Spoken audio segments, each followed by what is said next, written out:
하나님의 말씀은 누가복음 12장 35절입니다. 누가복음 12장 35절.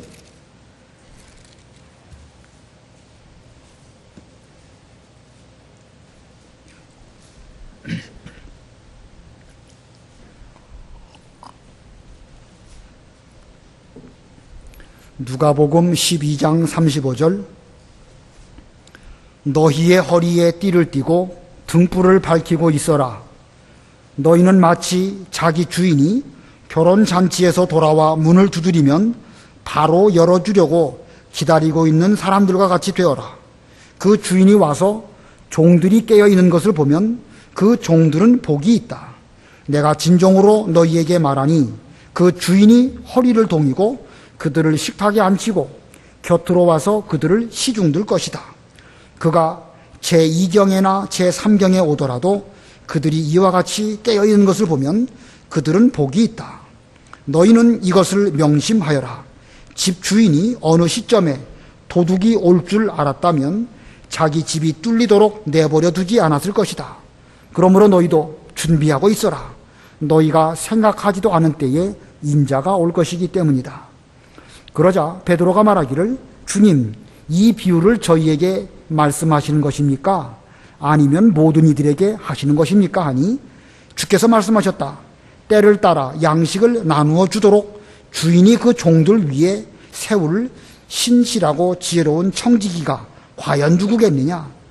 그의 주인이 와서 이렇게 행하고 있는 것을 본다면 그 종은 복이 있다. 내가 진정으로 너희에게 말하니 주인이 자기 모든 소유를 그에게 맡길 것이다. 그러나 만일 그 종이 자기 마음에 내 주인이 늦게 올 것이다 라고 말하며 남종들과 여종들을 때리고 먹고 마시고 취하게 되면 그가 생각지 않은 날 알지 못하는 시각에 그 주인이 와서 그를 심하게 때리고 신실하지 못한 자들이 받는 벌을 내릴 것이다. 자기 주인의 뜻을 알고도 준비하지 않거나 그의 뜻대로 행하지 않는 그 종은 많이 맞을 것이나 알지 못하고 매맞을 짓을 한 종은 적게 맞을 것이다. 많이 받은 자에게는 많이 요구할 것이고 많이 맡은 자에게는 더 요구할 것이다. 49절. 나는 땅에 불을 던지러 왔다.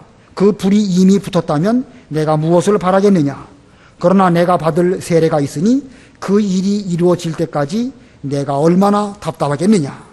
너희는 내가 땅에 화평을 주러 온 줄로 생각하느냐? 내가 너희에게 말하니 아니다. 오히려 분열을 일으키러 왔다.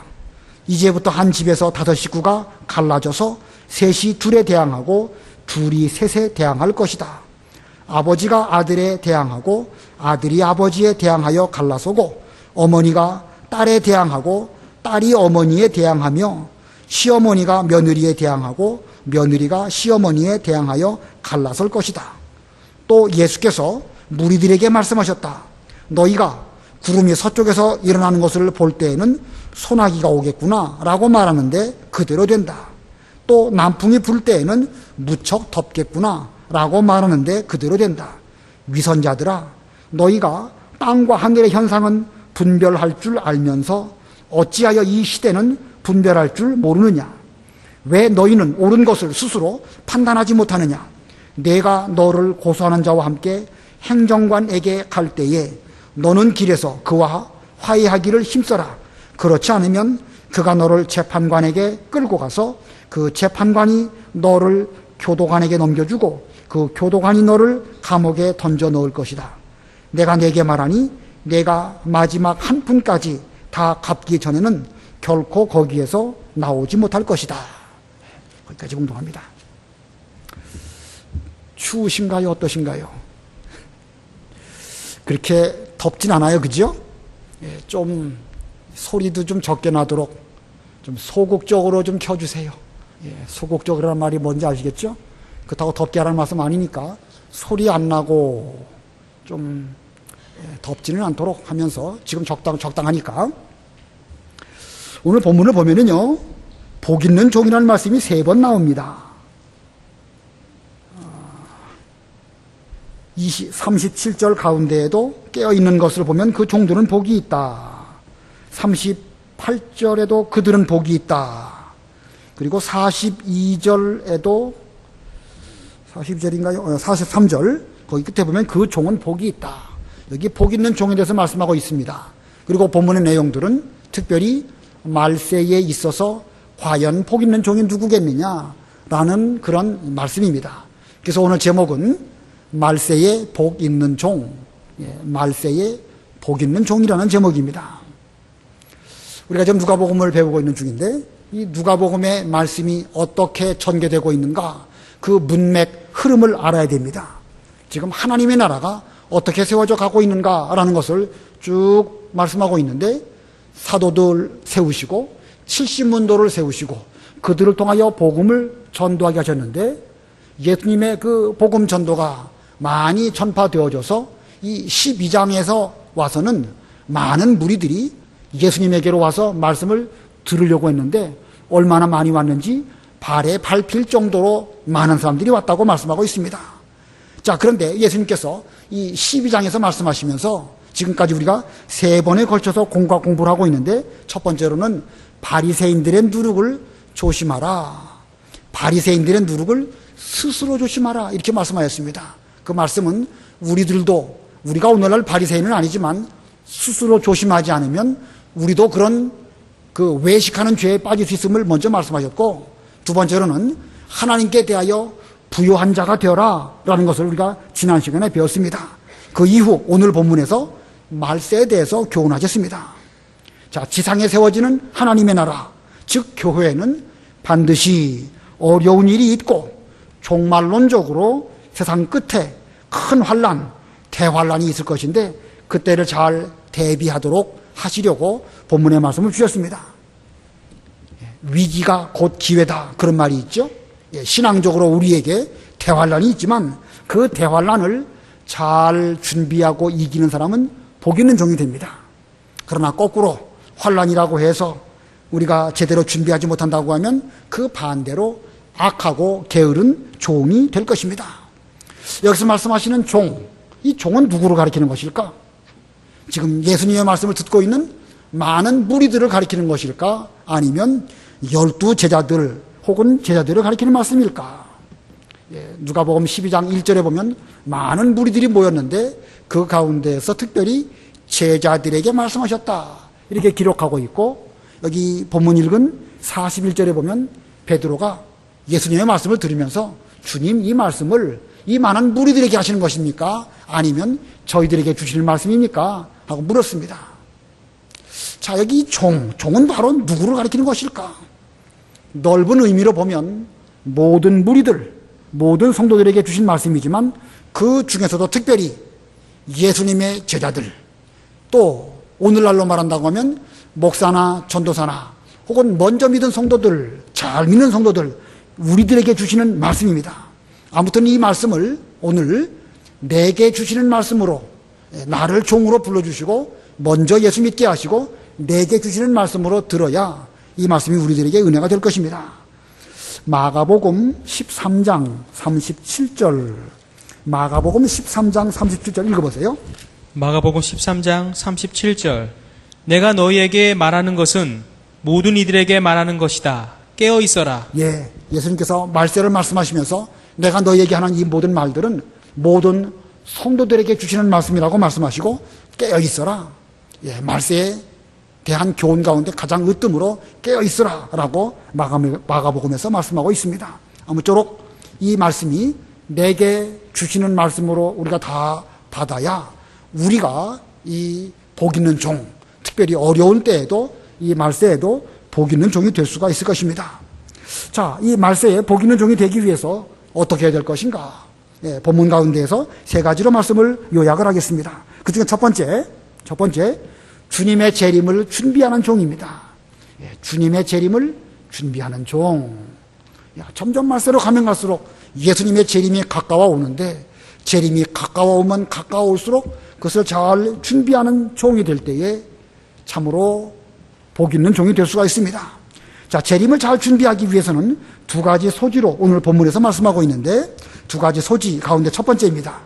깨어 준비할 것입니다. 2가지 소지 가운데 깨어 준비할 것.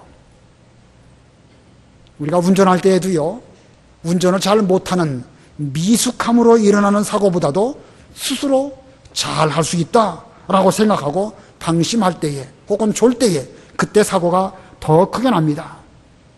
말세를 준비하는 면도 그와 같습니다. 좀 부족해도 조심조심해서 살아간다고 하면 그래도 안전합니다. 초보 운전이 오히려 그 사고를 적게 내지 않습니까? 그러나 자기 스스로는 문제없다고 생각하면서 정신을 딴 데 판다든지 방심해서 존다든지 신앙생활로 그러면 사고가 크게 나는 것입니다. 오늘 본문에서도 깨어서 준비하라고 말씀하셨습니다. 35절, 36절 읽어보세요. 35절 너희의 허리에 띠를 띠고 등불을 밝히고 있어라. 너희는 마치 자기 주인이 결혼잔치에서 돌아와 문을 두드리면 바로 열어주려고 기다리고 있는 사람들과 같이 되어라. 예, 구약시대에 가나안 땅에 결혼하는 풍습은 밤에 했습니다. 오늘날도 밤에 결혼식하는 그런 나라가 참 많습니다. 어찌 보면 밤에 저녁 시간에 결혼식하는 것이 다른 사람에게 시간 활용 면에서 더 좋지 않겠는가? 저는 그렇게 개인적으로 생각합니다. 아무튼 밤에 결혼식을 했었는데 그러다 보니까 늦어지는 잔치가 이렇게 될 수가 있습니다. 지금 주인께서 결혼잔치에 가셨는데 늦게까지 결혼잔치가 계속 진행되다 보니까 돌아오지 않고 있었습니다. 그때에 종들은 주인이 오든지 말든지 그냥 들어가서 잠을 잔다고 하면 그런 종은 종로로 제대로 못하는 종입니다. 우리 예수님의 재림도 확실한 것은 더디 오신다는 것입니다. 늦어지시는 것입니다. 그런데 그 더디 오시는 것은 마치 결혼식이 크고 성대하게 잘 진행된다는 의미도 되는 것입니다. 지금 예수님께서 주인으로서 결혼잔치에 가셨다가 돌아오시는데 이제 돌아오시면 우리에게 대해서도 큰 은혜와 기쁨을 주실 것입니다. 더디 오면 더디 올수록 결혼잔치는 성대했던 것이 분명하고 그러다가 돌아오신 주님께서는 우리들에게 여러 가지로 많은 기쁨을 주실 것입니다. 자, 그러므로 늦게 오는 것 자체가 기다리는 것이 힘든 것은 사실이지만 늦게 올수록 성대한 결혼잔치를 마치시고 주인께서 돌아오신다. 이렇게 우리는 생각할 수 있습니다. 자, 그런데 그렇게 기다릴 때에 힘이 들수록 정신을 차리고 깨어서 준비해야 됩니다. 지금 읽은 본문 가운데에서 허리에 띠를 띠고 그리고 등불을 밝히고 그렇게 말씀하고 있죠.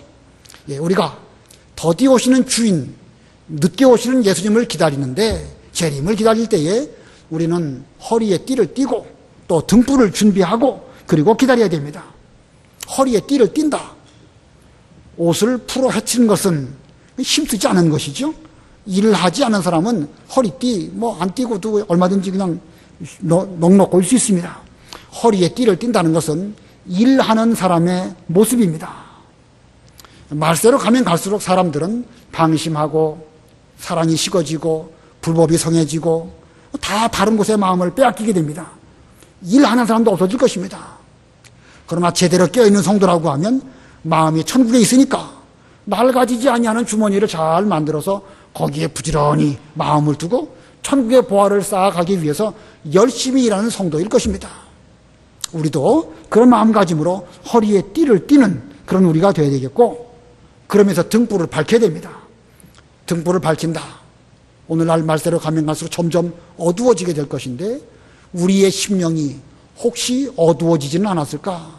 자신의 심령을 성령의 등불로 잘 살펴볼 수 있는 그런 성도, 그 지혜로운 깨어있는 종입니다.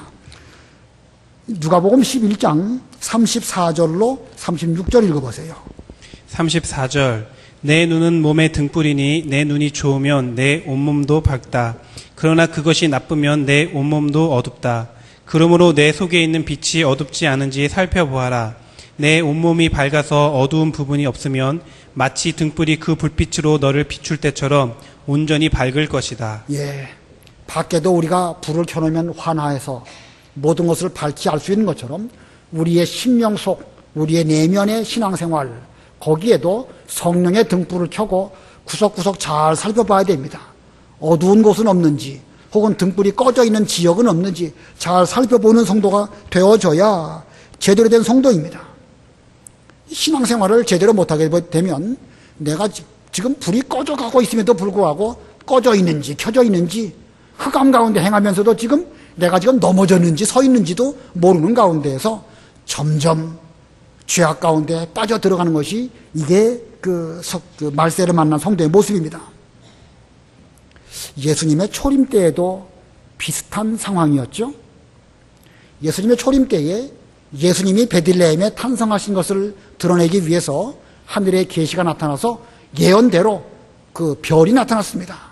동방 박사들은 비록 이방 나라에 살았던 그런 박사들이지만 그들은 깨어 있었고 민수기에 기록된 말씀대로 별이 나타난 것을 보고 유대인의 왕이 오신 것이 분명하다. 그들은 깨어서 오랫동안 그 별을 따라서 먼 곳에서부터 찾아왔습니다. 그리고 그들은 마침내 그 별의 인도를 따라서 이 베들레헴까지 가서 거기서 예수님을 만나 뵙고 예수님에게 경배를 드렸습니다. 그러나 별이 나타났다는 말을 들은 대제사장들과 서기관들, 그들은 분명히 동방 박사가 와가지고 별이 나타났기 때문에 우리가 멀리서부터 그분에게 경배하러 왔습니다, 이렇게 말했음에도 불구하고 그들은 어두운 가운데 있었습니다. 어두운 가운데 있어가지고 성경을 지식적으로는 잘 알았지만 그들은 예수님에게 가지 않았습니다. 그리스도가 나셨군요. 그리스도는 베들레헴에서 나신다고 성경에 기록되어 있습니다.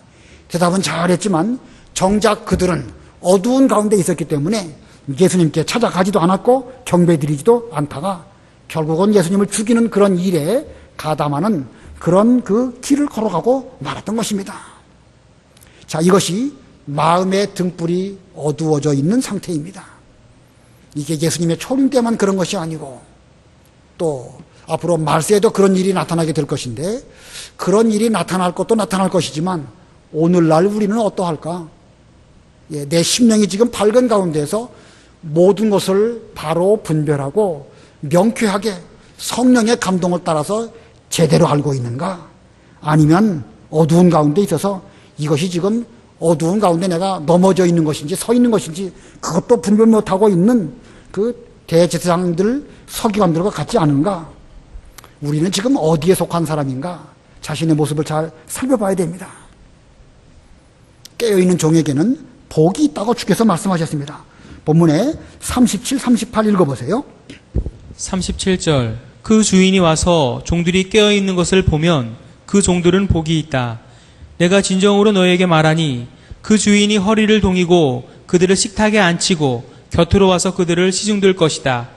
그가 제2경에나 제3경에 오더라도 그들이 이와 같이 깨어있는 것을 보면 그들은 복이 있다. 깨어있는 것을 그 주인께서 보실 때에 그 종들은 그 주인에게 아주 큰 복을 받을 것이라고 말씀하고 있습니다. 여기 그 주인께서 어떻게 하신다고 그랬죠? 주인이 허리를 동이고 그들을 식탁에 앉히고 곁으로 와서 그들을 시중들 것이다. 이 주인은 지금 누굴 가리키는 거겠습니까? 예수님을 가리킵니다. 종들은 바로 여러분들, 저를, 우리 모두를 가리키는 말씀인데, 깨어 있어서 잘 준비하는 종에게는 예수님께서 내가 늦게까지 이 2경, 3경까지 깨어 있었구나. 정말로 수고가 많았다. 수고한 만큼 이제 좀 식탁에 앉거라. 내가 잔치에서 돌아왔는데 잔치에서 싸갖고 온 맛있는 음식들, 고기도 싸갖고 오고 떡도 있고 잡채도 있는데 내가 너희들 시중 줄 테니까 앉아서 먹도록 하여라. 이렇게 하면서 우리에게 그 결혼잔치 음식을 베풀어 주시면 정말 그것만큼 기쁜 그게 어디 있겠습니까? 그 주인이 알아주시는 것만 해도 감사한데 주인께서 우리를 앉히시고 말 그대로 서빙을 해주신다는 거예요. 서빙. 이런 대접을 우리가 예수님에게로 받는다는 것이니 이게 얼마나 큰 복이겠습니까? 자, 우리가 예수님께 그와 같은 대접을 받는다고 하면 이것보다 더 큰 복은 없을 것입니다. 그러나 깨어있지 않고 세상에 취해 있는 자들에게는 집 주인이 오실 때에 도둑같이 와가지고 갑자기 오신다고 그랬습니다. 주인이야 오시든지 말든지 초저녁부터 자기 술 친구들을 불러놓고 술 먹고 그리고 그 집안에 있는 다른 종들을 때리고 그리고 자기는 들어가서 잠이나 자고 그렇다고 하면 그 늦은 시간에 주인이 오셔가지고 어떻게 하겠습니까? 그런 종은 주인이 오셨다라고 소리를 지를 때 그냥 주섬주섬 허리띠도 동이지도 않고 그냥 나왔을 때에 아마도 그 입에서는 술 냄새가 나고 그럴 것입니다.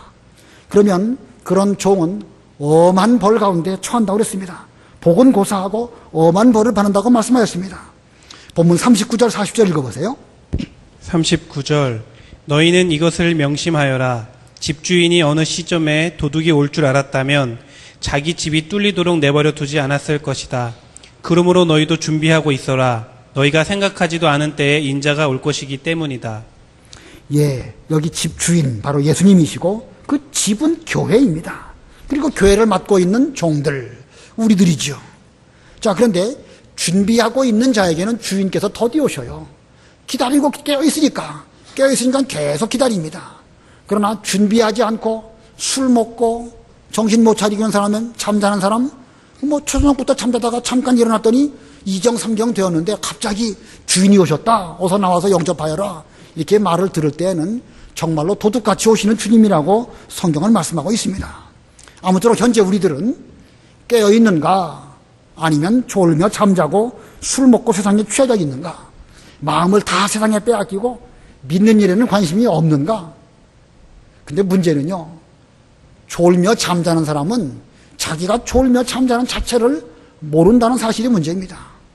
이런 말씀을 들을 때에 성령의 감동으로 이렇게 말씀을 하시면 양심에 찔린다든지, 좀 자신을 돌아본다든지, 등골을 켜고 우리 상태를 좀 살펴본다든지 그러면 좋은데, 깨어있는 사람은 이 말씀 앞에 아주 회개하고 조심합니다.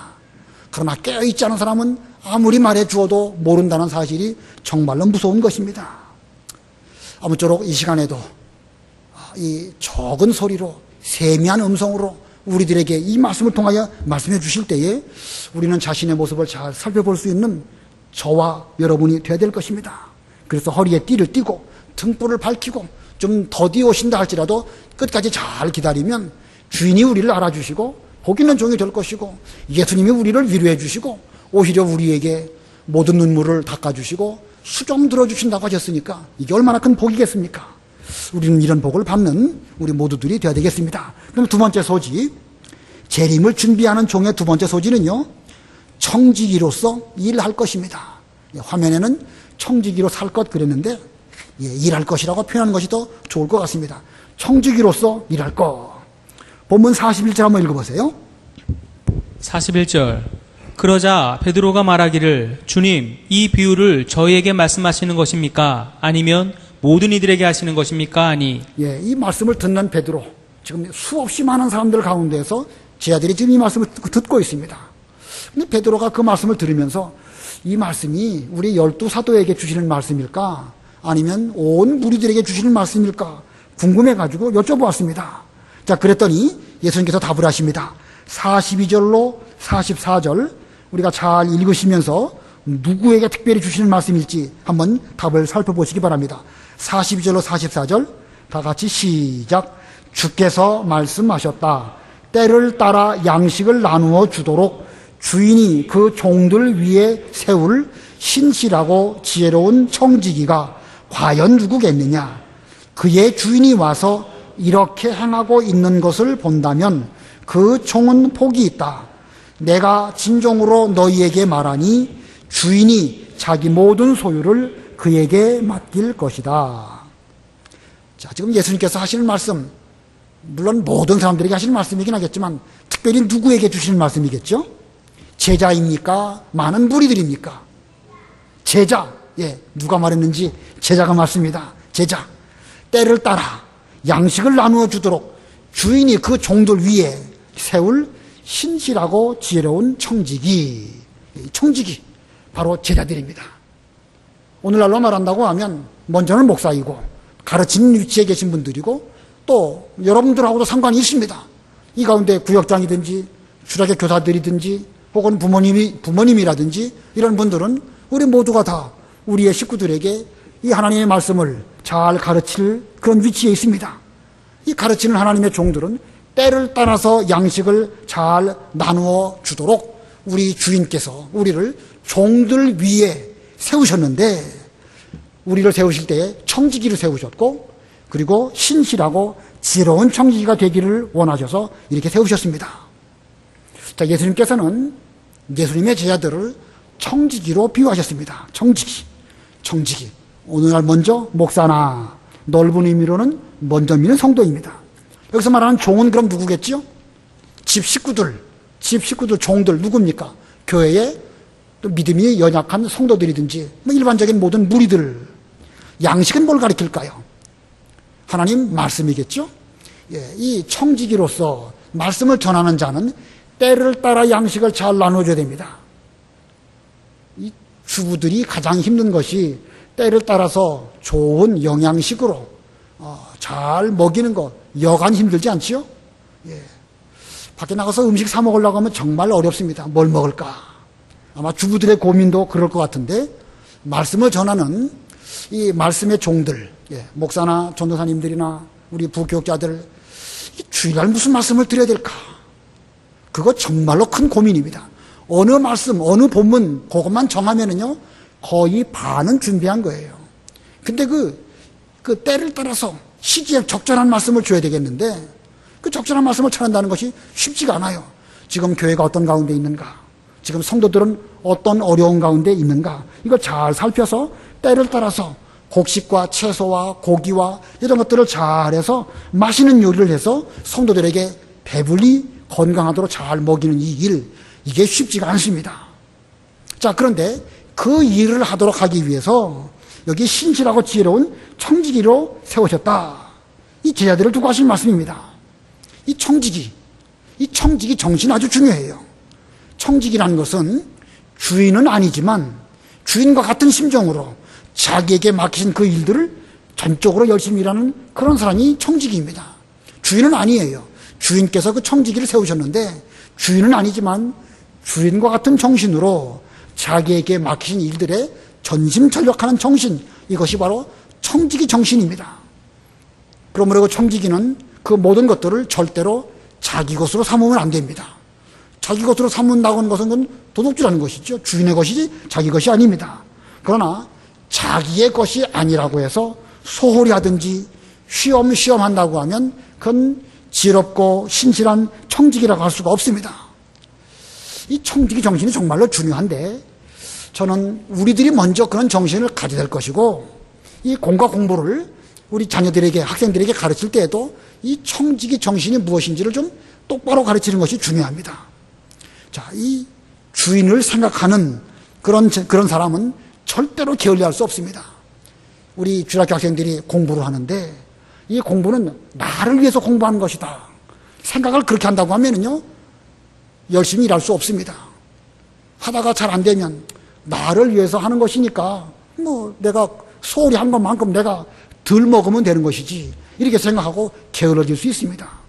그러나 내가 공부를 하든지 일을 하든지 뭘 하든지 나의 주인은 하나님이시고 나는 그 일을 맡고 있는 청지기일 뿐이다 라는 생각이 미친다고 하면 잠깐도 게을리할 수 없습니다. 이런 청지기 정신이 아주 중요해요.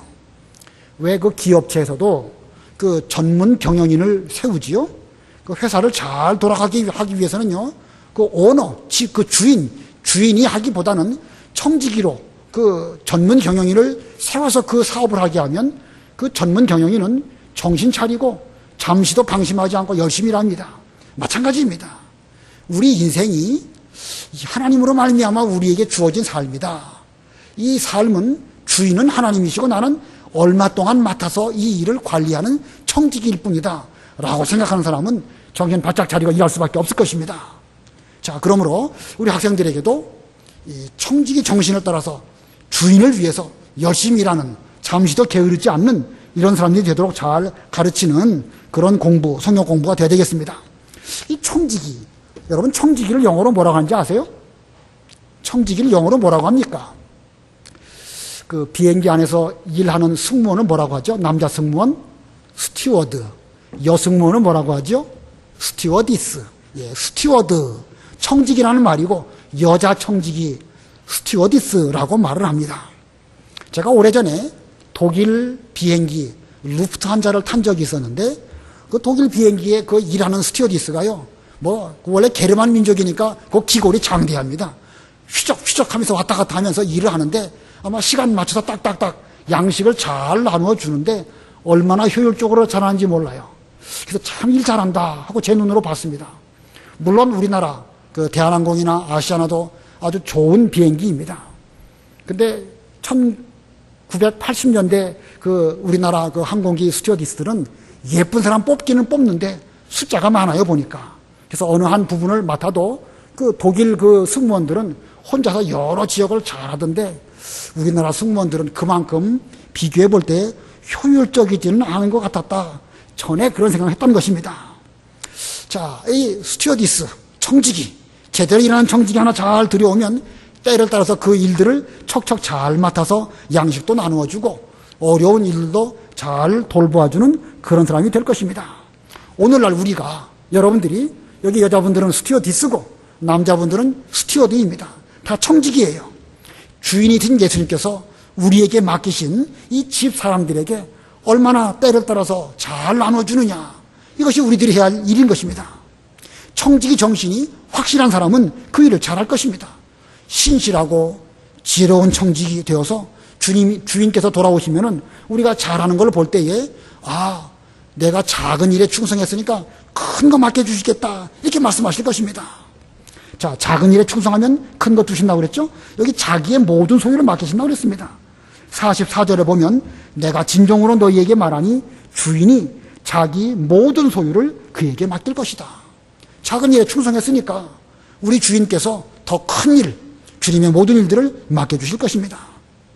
그런데 청지기는 청지기인데 주인께서 맡기신 것들을 그 집 종 식구들 먹든지 말든지 자기만 먹고 종들을 때리고 자기는 술이나 먹고 일찍 잠이나 자고 그런다고 하면 엄한 그 법으로 다스림을 받을 수밖에 없을 것입니다. 본문 45절로 46절 읽어보세요. 45절. 그러나 만일 그 종이 자기 마음에 내 주인이 늦게 올 것이다 라고 말하며 남종들과 여종들을 때리고 먹고 마시고 취하게 되면 그가 생각지 않은 날 알지 못하는 시각에 그 주인이 와서 그를 심하게 때리고 신실하지 못한 자들이 받는 벌을 내릴 것이다. 예, 제가 신학교 다닐 때에 청지기 정신을 수업 시간에 배운 적이 있어요. 청지기 정신. 근데 그 청지기 정신을 말씀하신 그 교수님께서 우리나라 이 교회사 이야기를 그때 예를 들어 말씀하셨습니다. 전에도 우리가 한국 교회사 좀 배웠죠? 해방 이전에는 장로교가 다 하나였는데 해방 이후에 나누어졌습니다. 따지고 보면 다 거슬러 올라가면 하나였는데 해방 이후에 여러 교파로 나누어졌는데 각 교회마다 교단, 교파도 중요하지만 궁극적으로 보면 그 교회를 담임하고 있는 목사가 어떤 사람이냐, 그거에 의해 가지고 교회가 좋은 교회인지 나쁜 교회인지 분별이 되더라 하고 그 교수님이 말씀하셨습니다. 올바른 청지기 정신이 확실한 그런 사람은 그 자기 교회의 그 집 식구들을 때를 따라서 양식을 잘 나눠주고 하나님 말씀을 잘 나눠주면서 깨어있고 삼가 조심하는 그런 청지기, 그런 목사님, 그 좋은 교회를 맡았습니다. 맡게 됩니다. 그러나 무슨 아무리 좋은 교단 안에 들어갔다 할지라도 그 담임 목사가 그렇지 못한다고 하면 여러 가지 문제가 많이 있을 것이고 종들을 때리고 그래서 주인이 오셨을 때 엄한 책망을 받을 수밖에 없을 것입니다. 그런 면으로 볼 때에 목사가 그만큼 중요하다는 얘기지요. 저도 그런 면에서 많이 부족한데 그런 사람이 되도록 청지기 정신이 투철한 이런 그 종이 되도록 노력해야 될 것이고, 여러분들도 다 나름대로 다 각각의 청지기 위치에 있습니다. 구역장 또는 우리 주일학교 교사 또 부모님들 다 각각 맡겨놓으신 그 부분들이 있습니다. 그 청지기가 어떻게 하느냐에 따라서 그 구역, 그 반, 그 집, 우리가 맡겨져 있는 어느 부분, 그 맡은 사람에 의해 가지고 그 효율적이기도 하고 그렇지 못하기도 할 것입니다. 아무쪼록 우리는 좀 청지기 역할을 잘 감당하는 그런 우리가 되어야 되겠습니다. 자, 본문 47절, 48절 우리 다 같이 뜻을 생각하시면서 합독합니다. 시작. 자기 주인의 뜻을 알고도 준비하지 않거나 그의 뜻대로 행하지 않는 그의 종은 많이 맞을 것이나 알지 못하고 매맞을 짓을 한 종은 적게 맞을 것이다. 많이 받은 자에게는 많이 요구할 것이고 많이 맡은 자에게는 더 요구할 것이다. 우리는 많이 맡은 자일까요? 적게 맡은 자일까요? 양심적으로 저나 여러분은 많이 맡은 자일까요? 적게 맡은 자일까요? 하나님의 은혜로 지금까지 너무너무 많은 것을 우리에게 가르쳐 주셨고 깨닫게 해주셨고 많은 은혜를 베풀어 주셨습니다. 분명 우리는 많이 맡은 자들입니다. 깨어있고 이 일을 잘하면 그만큼 상급이 우리에게 있지만, 그렇지 않다고 하면 무서운 예수님의 책망이 있을 것입니다. 아무쪼록 깨어있는, 그래서 잘 준비하는 그런 우리가 되어야 되겠습니다. 자, 크게 두 번째 대지. 말세에 복 있는 종이 누구일까? 아까는 말세에 깨어서 청지기 정신을 가지고 준비하는 사람이라는 것이고, 두 번째는요, 두 번째 복 있는 종은 주님으로 인하여 핍박당하는 종입니다. 주님으로 인하여 핍박당하는 종. 말세에는 반드시 환난과 핍박이 있습니다. 예수님 초림 때 이 세상에 예수님이 오신 것은 결국은 핍박을 받으시려고 예수님이 오셨습니다. 본문 49절 50절 읽어보세요. 49절. 나는 땅에 불을 던지러 왔다. 그 불이 이미 붙었다면 내가 무엇을 바라겠느냐. 그러나 내가 받을 세례가 있으니 그 일이 이루어질 때까지 내가 얼마나 답답하겠느냐. 예수님께서 세상에 찾아오신 이유는 십자가를 지시기 위해서 오셨는데, 이제 불을 던지러 오셨는데 아직 십자가 환난 주님에게 오지 않았습니다. 예수님은 그 십자가 지실 것을 예수님이 받으실 세례라 이렇게 말씀하고 있습니다. 그러시면서 예수님이 받으실 세례, 예수님이 받으실 고난에 찬 그 일이 이루어질 것을 바라보시면서 우리 예수님도 그 심정이 많이 답답하셨습니다. 여기 답답했다는 말은 우리처럼 걱정했다든지 속상했다든지 그런 뜻은 아니에요. 다만 우리와 똑같은 육체를 가지고 계신 예수님께서 십자가를 앞두시고 준비하시고 여러 가지로 잘 대비하신 그런 면을 답답하시다라고 표현을 한 것입니다.